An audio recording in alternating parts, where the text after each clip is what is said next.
Hello and welcome to Arsenal Domination, where I want to talk about the reports emerging yesterday about Thomas Partey. There's been sort of rumours flying around for the last few days that Partey's made a decision he's going to leave Arsenal, that he's rejected massive contracts, and he's now exploring other options. I think probably the truth lies somewhere in between, that Arsenal and Thomas Partey's representatives remain in negotiations. They are proving very difficult. Wages, we know, is going to be part of the stumbling block here. The reality is, in his time here, he's had one non-injury hit season. All the others, he's been significantly injury hit, and it has sort of affected how he's played, or his ability to play because of those injuries. When he has been fit, we've seen the quality that he obviously possesses, and the quality that underpinned why Arsenal signed him. Arsenal, I think, will be keen to sign him, though, on a deal. And I think it's probably, despite my concerns about how he plays when he's not playing regularly, and I think Zubimendi will replace him ultimately in the starting team, are not unfounded. But I think signing him, he's an experienced player, played very, very well last season. It gives Arsenal one less thing to do.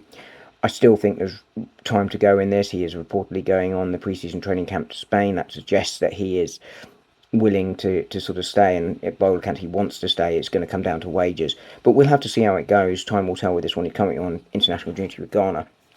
But if he does go, I think Arsenal have a decision to make. What do they want to do? Do they want to bring in a 6 or an 8? With 6, it would be Zubimendi starting, but Rice can obviously go back and play there, as can Mikel Moreno.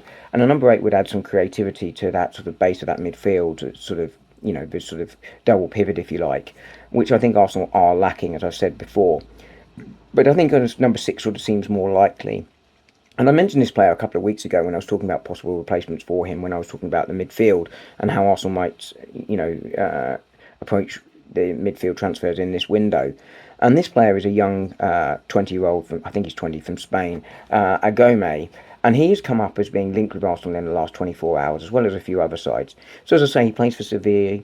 He'd be available for about 20 million euros, which is not a significant amount of money from an Arsenal perspective, and he'd be on significantly less wages than Partey. So some of that would be instantly sort of accounted for and sort of covered financially. He used to play further forward, but now plays as a 6. He reads the game well. He's a decent tackler, but I think crucially, and I think this is the bit he would replace, he's a very good passer. He can split the lines with those passes. And, he got 3 assists and 1 goal last year in a struggling Sevilla side. So I think he's a really, really good option. I think it's something Arsenal should look at in a world where Partey goes. But I think Arsenal's priority will be to try and re-sign Thomas Partey to a 1 or 2 year extension. I'll speak to you soon. Bye.